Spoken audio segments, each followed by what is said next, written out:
ओम समान योजनो ही वाम रथो दस्रा वमर्त्यः समुद्रे अश्विनेते।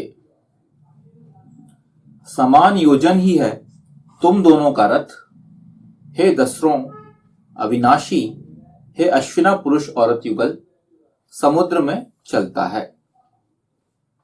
यह ऋग्वेद के प्रथम मंडल के 30वें सूक्त का यह 18वां मंत्र लिया गया है। औरत को लगता है कि नहीं यार, मैं डील कर लूंगी इस चीज को, वो नहीं हो पा रहा है और यही प्रॉब्लम हो रही है। जो आप पा रहे हैं कि आप एक सिंगल मदर या सिंगल आप फादर की बात करें कि एक अकेला ही जो है पुरुष है वही अपने बच्चे को पाल रहा है, या एक सिंगल मदर है जो अपने बच्चे को पाल रही है, उसका पति नहीं रहा या पति के साथ कनेक्शन टूट गया, डिवोर्स हो गया, तो वो सबसे ज्यादा चैलेंजेस पाते हैं क्योंकि वो उनको अकेले इस चीज को प्रॉब्लम को सॉल्व करनी है। और वेद की जो व्यवस्था है, वेद की व्यवस्था ये बोलती है कि आपके अकेले के बस की ये बात ही नहीं है। इसको हमें समझना बहुत जरूरी है। इसको जिसने समझ लिया, इस पॉइंट को अगर कोई समझ गया ना, विवाह को सही तरीके से डील करने के लिए इन सब पॉइंट्स को समझना बहुत जरूरी है। हमें हमेशा अगर ये लगता रहेगा कि मैं अकेले ही मैनेज कर सकता हूं, मुझे जरूरत नहीं है वाइफ की, मैं अकेले सब डील कर लूंगा, तो यही आपका पतन का कारण बनेगा, यही आपका विवाह को तोड़ेगा और आप अपने वैवाहिक जीवन में या आगे के प्रॉब्लम्स में आप फंस जाएंगे। आपको ये चीज समझने की आवश्यकता है कि बिना पत्नी के, या एक पत्नी को ये समझने की आवश्यकता है कि बिना पति के वो अपने जीवन को सही तरीके से जी ही नहीं सकती। हम जो अकेले अकेले आजकल सब कोई एकांकी रास्ता अपनाने की तरफ सोच रहे हैं, वो एक्चुअल में पूरी तरह से गलत है। क्यों? क्योंकि हम कहीं ना कहीं अपने आप को चेंज नहीं करना चाहते। अगर हम सुकृत बनना ही नहीं चाहते, हम अड़ियल हैं, हम अपने रवैये में ही ग्रस्त हैं कि नहीं, मुझे तो भाई मैं जैसा हूं मैं वैसे ही रहूंगा, जिसको जो रहना है, जिसको मेरे साथ रहना रहे, ये रवैया आपको अभी तो ठीक है, आप कुछ टाइम तक तो चला लेंगे अपने जीवन को। एक टाइम के बाद आपका जीवन में आप पाएंगे कि ये गलत रहा। एग्जाम्पल बहुत ही सिंपल है, आप भीष्म पितामह का एग्जाम्पल लें। भीष्म पितामह बहुत ही समझदार इंसान थे। भीष्म पितामह तो बहुत स्ट्रॉन्गेस्ट, मतलब सबसे बड़े कैरेक्टर्स में से आते हैं महाभारत के। समझदार भी थे, शक्तिशाली भी थे, सब कुछ थे, लेकिन एक प्रतिज्ञा, क्या प्रतिज्ञा? ये कि मैं विवाह नहीं करूंगा, क्योंकि पिता के कारण उन्होंने ऐसी शपथ ले ली। इतनी समझदारी, इतना पावर, सब कुछ रहने के बावजूद भी जब ऐसी परिस्थिति आई कि उनको धर्म का साथ देना था, मतलब जैसे कि आप बोल सकते हैं कि जो द्रौपदी का चीरहरण हुआ वो तो भीष्म पितामह की प्रेजेंस में हुआ। तो आप अगर इतने समझदार थे, इतने ज्ञानी थे, इतने स्ट्रांग थे, आपके अकेले रहने के कारण, देखिए मैं इसको अकेले रहने से जोड़ रहा हूं इस चीज को, मतलब अगर आप एक अच्छे सत्पुरुष हैं तो आप विवाह करें, विवाह करके एक अच्छा जीवन जिए।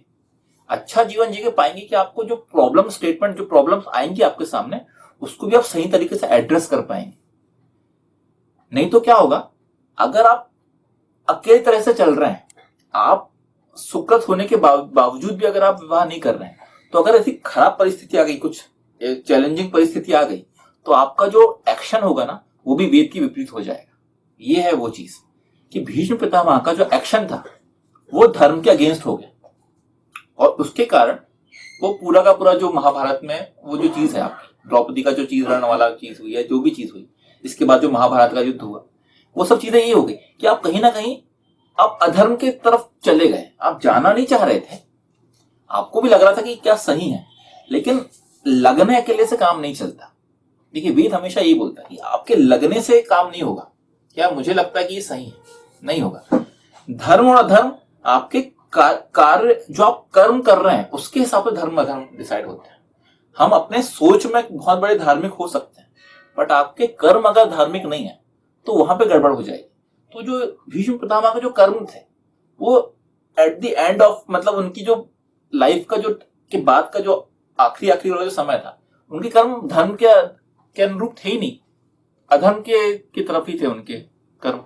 इसके लिए आप देखेंगे भीष्म पितामह को कभी भी वो जितने सम्मानजनक होने चाहिए थे उन्हें वो सम्मान नहीं मिल सकता, कभी मिलेगा ही नहीं उनको, ना मिला अभी तक। भीष्म पितामह को बस उनकी भीष्म प्रतिज्ञा के लिए बस जाना जाता है, लेकिन उनकी भीष्म प्रतिज्ञा जो थी वो भी कहीं ना कहीं उनके खुद के डाउनफॉल के लिए ही वो रिस्पॉन्सिबल रही, उनकी भीष्म प्रतिज्ञा।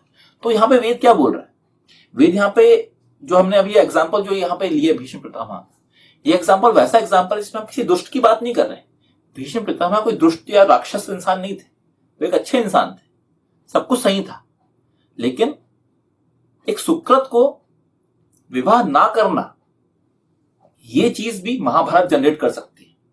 तो हुआ तो यही ना, अगर वो वहां पे विवाह करते तो महाभारत के जितनी भी बाकी की जो चीजें आई वो सब चीजें आती नहीं, वो एक सही डायरेक्शन में जाता, महाभारत ही नहीं होती। लेकिन उनका विवाह ना करना कितना बड़ा एक पूरा का पूरा वो महाभारत ही क्रिएट कर दिया। तो यही है, सुकृत को विवाह के साथ, विवाह करने के साथ आपको एक आपका जीवन जीना पड़ेगा। यहाँ पे हम जो लोग बोलते हैं ना एकांकी जीवन जीना, या सब कुछ त्याग के हम चले गए, बाबा बन गए, ये सब नहीं वेद बोलता। वेद ये बोलता है आपको कि आपको चैलेंजेस तो लेने ही पड़ेंगे, बिना चैलेंज के आपको जीवन नहीं मिलेगा। जीवन आपको चैलेंजेस के साथ जीना पड़ेगा, विवाह करना पड़ेगा, और विवाह करके उन चीजों को सामना करके आगे बढ़ना पड़ेगा। ये सुकृत के लिए बोला गया है। अतः ईशान परब्रह्म परमात्मा उन्हें शक्तिशाली और अविनाशी बना देता है।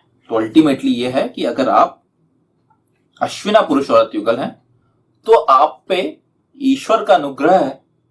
ईशान आपको इन चैलेंजेस को झेलने के लिए, इन चैलेंजेस से लड़ने के लिए भी उतनी शक्ति प्रदान करेगा। और अगर आप ये इसको फॉलो नहीं करते तो फिर आप बिखर जाएंगे, जैसा कि आज के जमाने में, आज के समय में जो कपल्स हैं वो बिखर रहे हैं, वो उसको हैंडल नहीं कर पा रहे हैं, लोग डिप्रेशन में जा रहे हैं, लोग सुसाइड कर रहे हैं। वो सब यही है। इसी के लिए ये जो मंत्र है हमारे अश्विना जो हुआ, इन चीजों को बहुत डिटेल में समझने की आवश्यकता है। वेद यही सब बोलता है।